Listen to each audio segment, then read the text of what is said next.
Man magsugod og Dili. Ang sa Biblia tay, ang ikapitong adlaw Sabado na.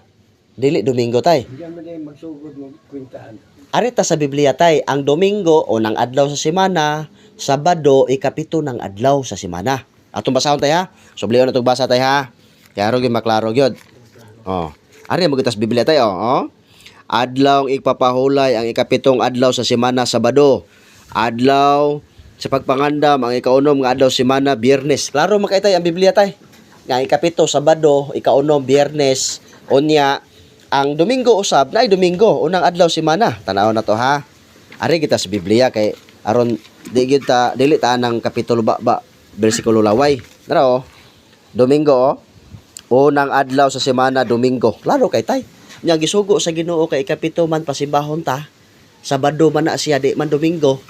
Gibasa na to batasan ni Kristo Sabado musud simbahan. Mga babae silang Maria Sabado mo simba. Apostoles Sabadista kay kada Sabado man mo simba tay. Klaro kay malang kasulatan. Lunes mo diyan, Ha?